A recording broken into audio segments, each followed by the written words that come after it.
están? Muy buenas tardes. Soy Florencia de Rodas y como cada semana recuperamos la memoria noticiosa de ECO, el primer sistema informativo de habla hispana del mundo. Y vamos con esta transmisión especial del 29 de marzo de 1993, bajo la conducción de Rigoberto Díaz y Ann Wakefield. Nuevos momentos de tensión se vivían en Israel tras el cierre de la Franja de Gaza y el impedimento del paso a palestinos. El proceso de paz para Medio Oriente era analizado en El Cairo por el presidente egipcio Hosni Mubarak y el líder palestino Yasser Arafat. En Sudáfrica se anunciaba un plan de 10 puntos para luchar contra el terrorismo. 2.000 personas eran evacuadas de Bosnia Oriental por las Naciones Unidas y Estados Unidos proporcionaba ayuda por vía aérea a poblaciones musulmanas. Y Corea del Sur vivía la peor tragedia ferroviaria ocurrida en el sureste del país asiático. Esta es la narración original.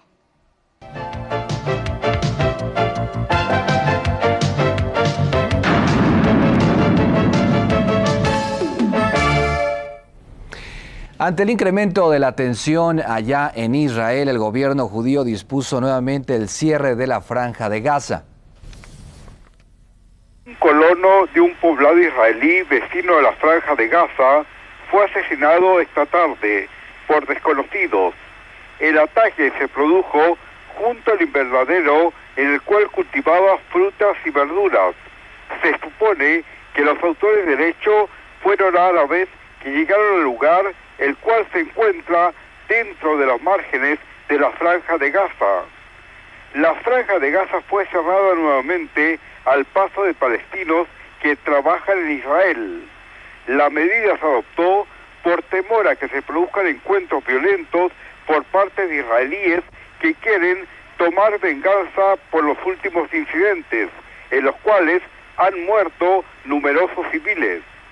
Hoy tuvieron lugar los funerales de un israelí que fue asesinado por trabajadores árabes que construían su casa. Después del entierro se llevó a cabo una manifestación en la que se pidió al gobierno tomar medidas drásticas para controlar el terrorismo. El problema de los deportados palestinos fue abordado durante la entrevista que sostuvieron en El Cairo el presidente Hosni Mubarak y Yasser Arafat, líder de la Organización para la Liberación de Palestina. En vísperas de su gira por Europa y los Estados Unidos de Norteamérica, el presidente Hosni Mubarak se entrevistó en El Cairo con el líder palestino Yasser Arafat para analizar el estado actual del proceso de paz para el Medio Oriente. Importantes funcionarios egipcios y palestinos, entre los que se contaban Amr Musa, ministro de Asuntos Exteriores del gobierno cairota, y Nabil Chaz, se sumaron al encuentro inicialmente privado para discutir sobre las formas de dar un nuevo impulso a las negociaciones y de superar los obstáculos que se interponen en su camino, en particular el problema de los deportados. Arafat agradeció los esfuerzos de la diplomacia cairota por resolver ese asunto y por reactivar el proceso de paz, y subrayó que Egipto es un socio más que un mediador en dicho proceso. Al término de las conversaciones, el ministro Musa declaró a la prensa que estudiaron los contactos con Washington, así como los obstáculos que enfrenta el proceso de paz, y que el líder de la OLP expuso el punto de vista palestino sobre ese asunto y propuso algunas iniciativas. A pregunta expresa de un reportero, el señor Musa respondió que no discutieron sobre la participación de los palestinos en la próxima ronda de conversaciones que tendrá lugar en Washington, pero reconoció que el problema de los deportados es un obstáculo que habrá que superar para lograr la paz. Frederick de Klerk, presidente de Sudáfrica, anunció un plan para combatir el terrorismo que afecta desde hace tiempo tanto al gobierno como a los habitantes de la nación.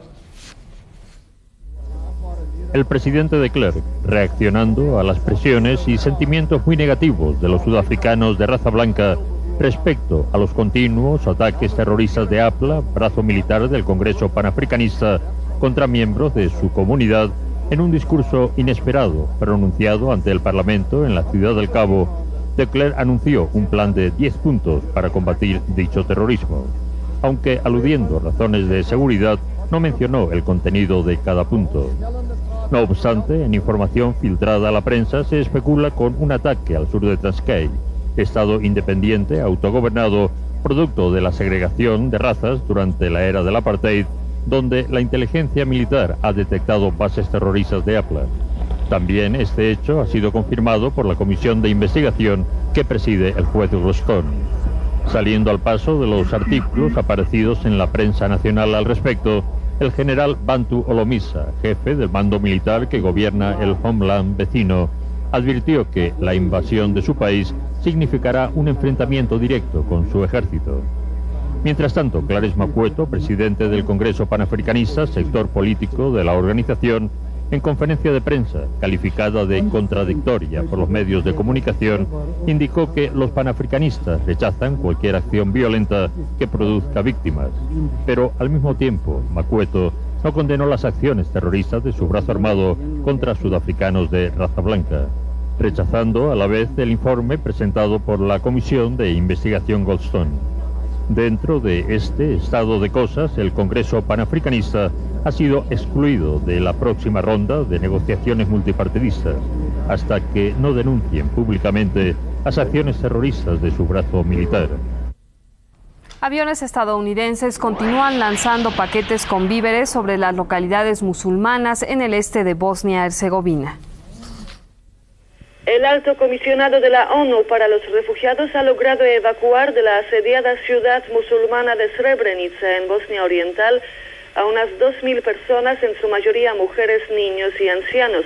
Los refugiados ya se encuentran en Zvornik, ciudad bajo control serbio.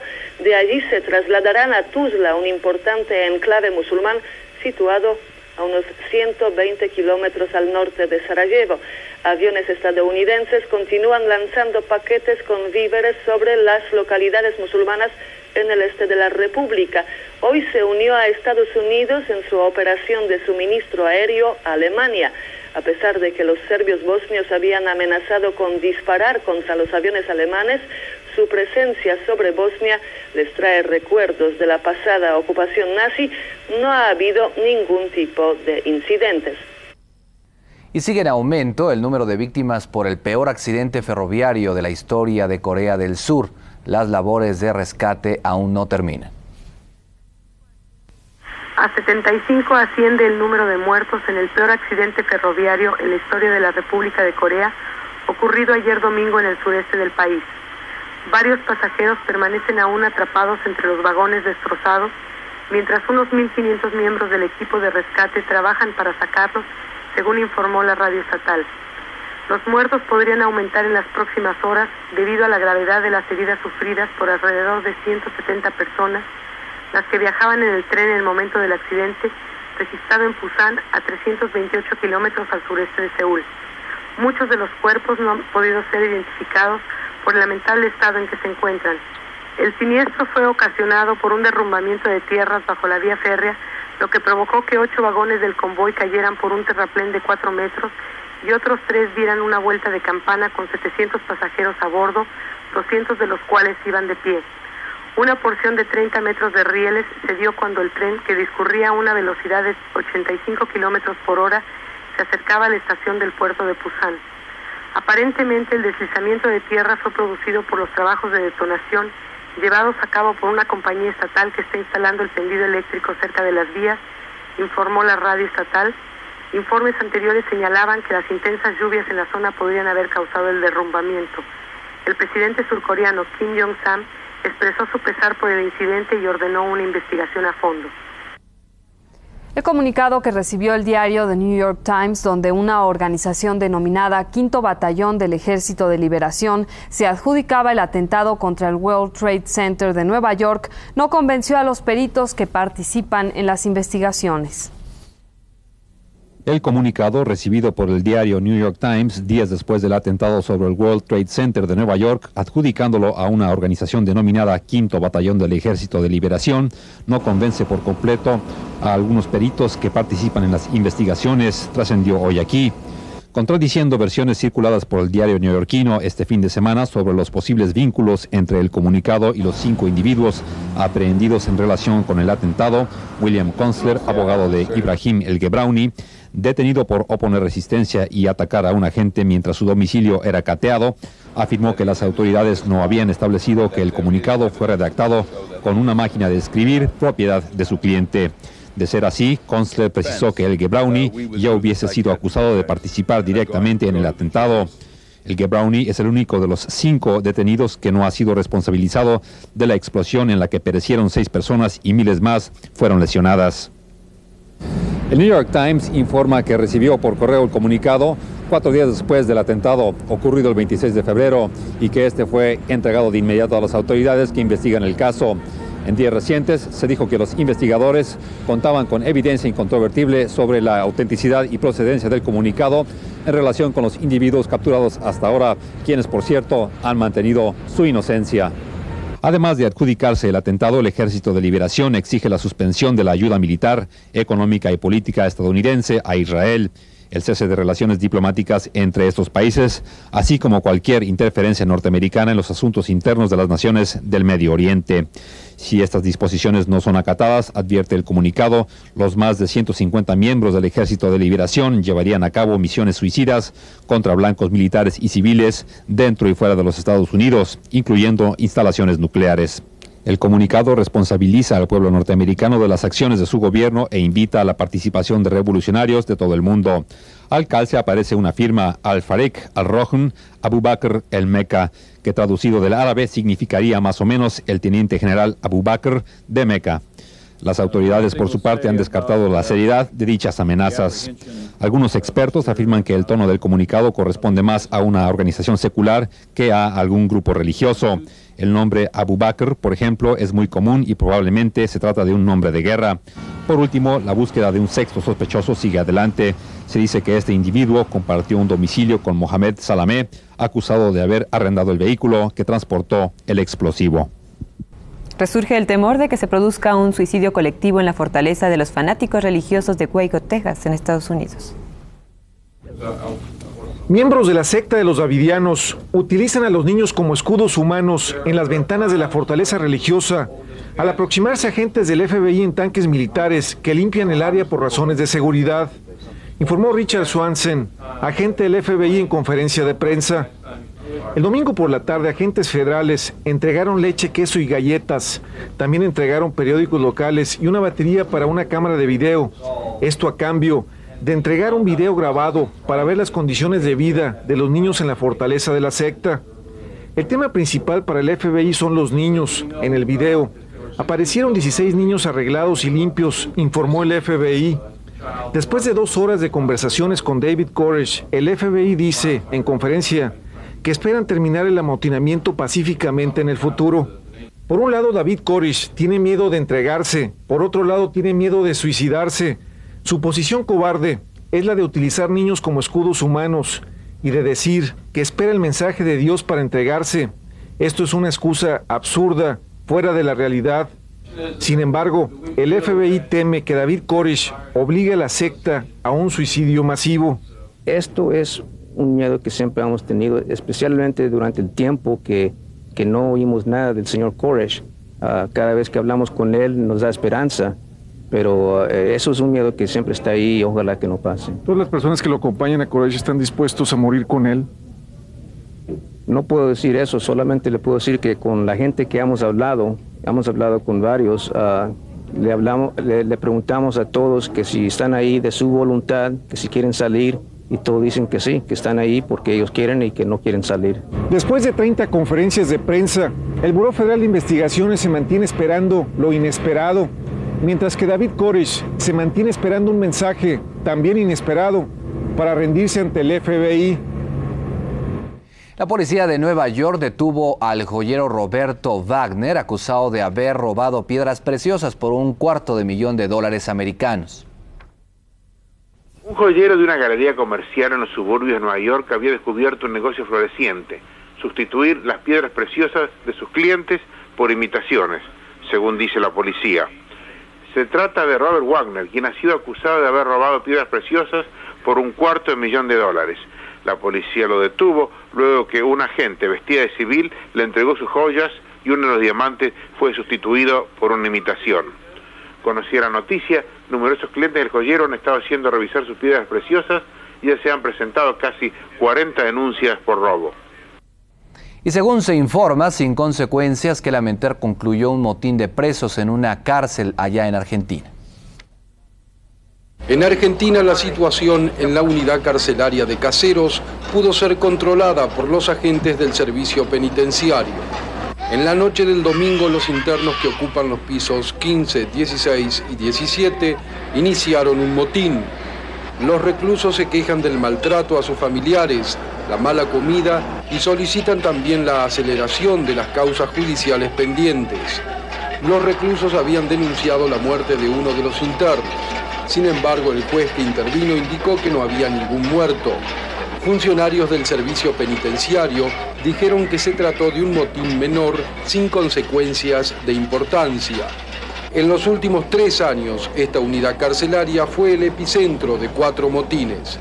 El Ministerio de Justicia difundió un comunicado en el cual se indica que el problema comenzó a raíz de un ajuste de cuentas entre los internos.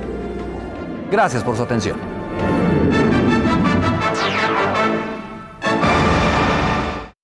Este es el documento histórico de ECO. Ya más de 31 años, Ucrania volvió a denunciar ante países europeos los excesos que Rusia ha cometido a lo largo de 3 años. Vamos con el reporte de Manuel Rosales.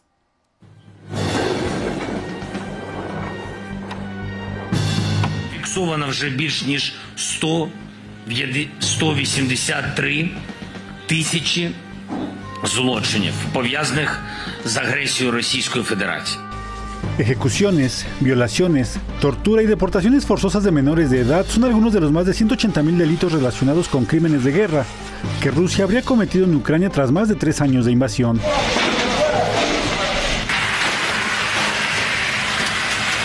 El presidente de Ucrania, Volodymyr Zelensky, dio a conocer esta información en una cumbre con funcionarios europeos celebrada en Bucha, una ciudad donde las tropas rusas son acusadas de haber realizado una de las peores masacres al inicio de su llamada Operación Especial. Справедливість повинна бути забезпечена, щоб зло не множилось.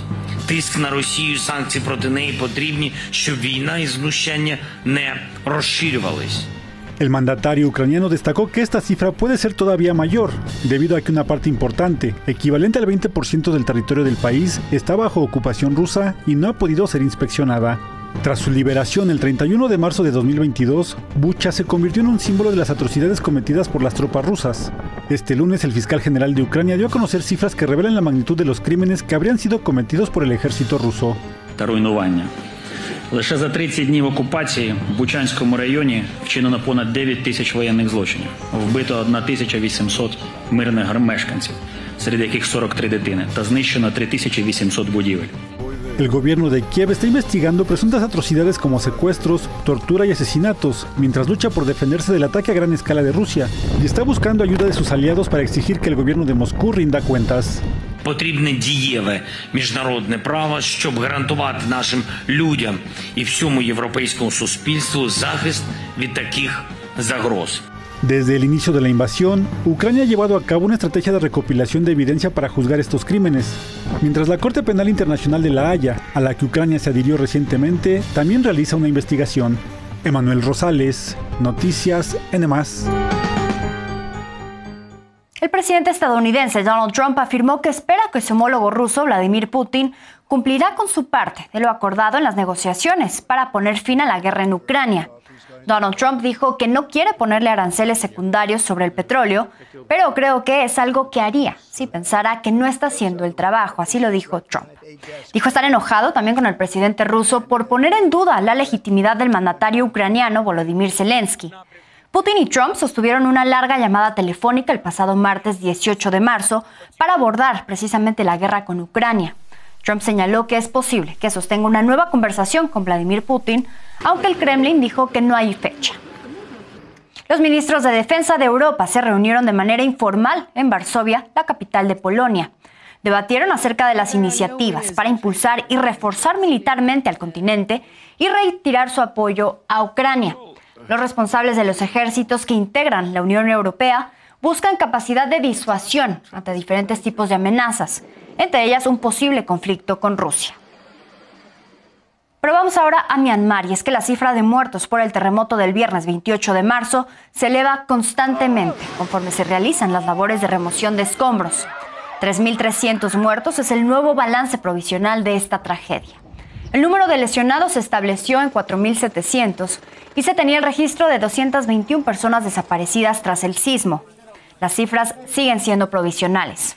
Mientras tanto, Naciones Unidas y la Organización Médicos Sin Frontera señalaron que la falta de agua potable podría empeorar la situación de la población, especialmente en las zonas más cercanas al epicentro del terremoto, como lo son Mandalay o Xinjiang.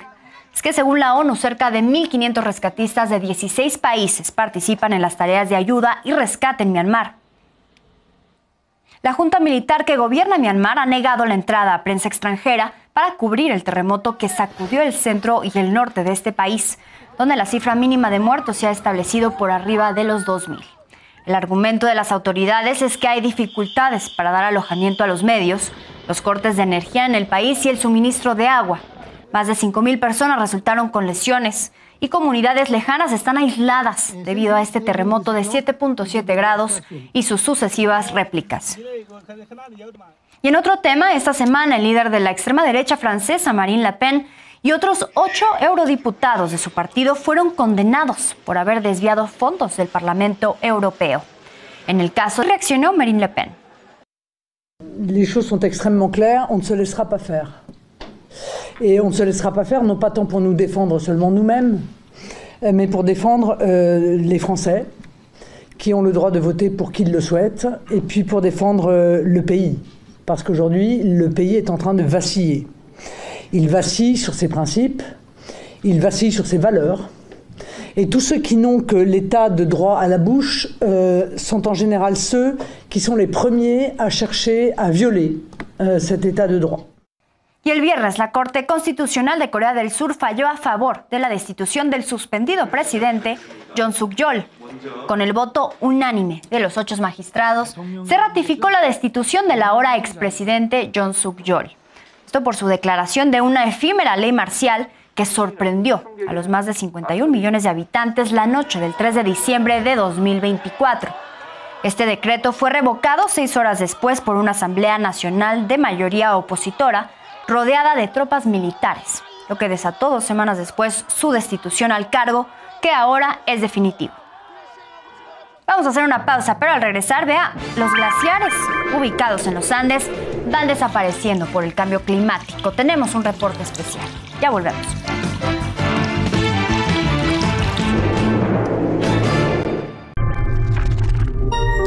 Ya estamos de regreso y vea, los glaciares de la cordillera de los Andes están desapareciendo.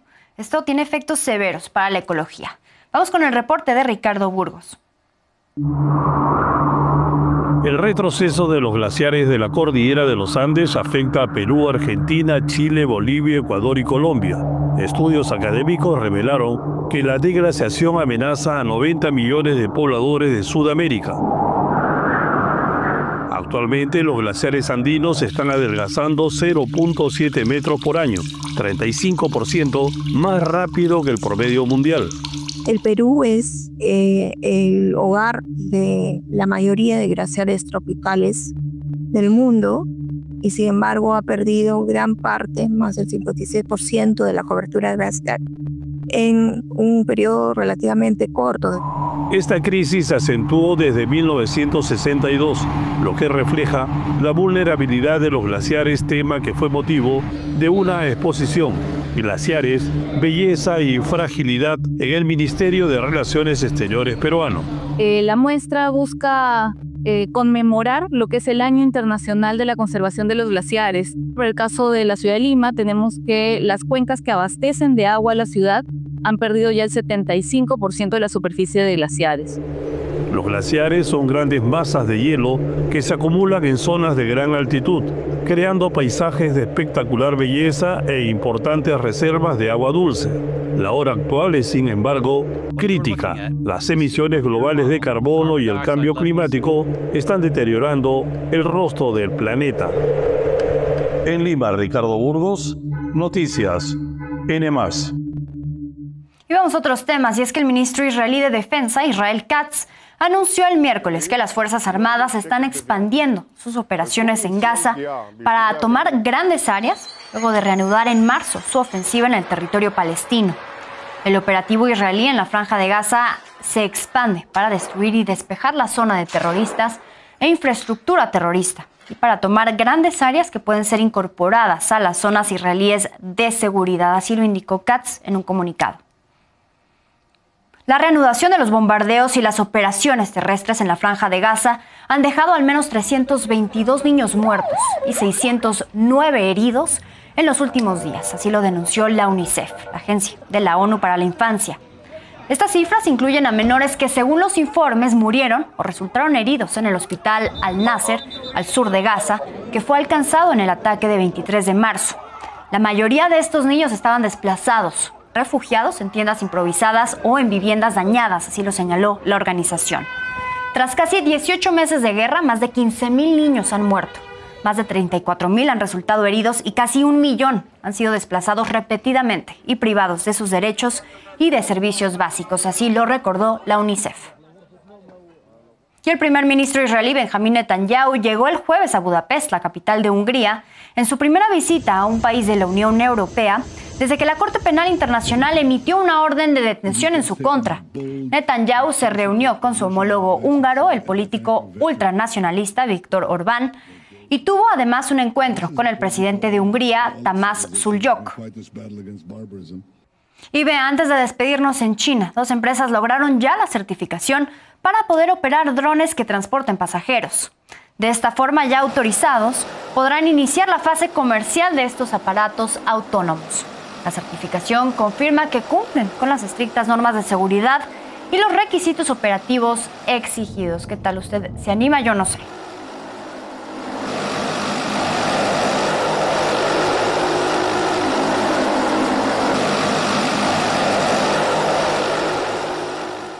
Y hasta aquí, una emisión más del Archivo Histórico de ECO y de la actualidad de las noticias internacionales. Soy Florencia de Rodas, muchísimas gracias por acompañarnos. Los esperamos aquí la próxima semana.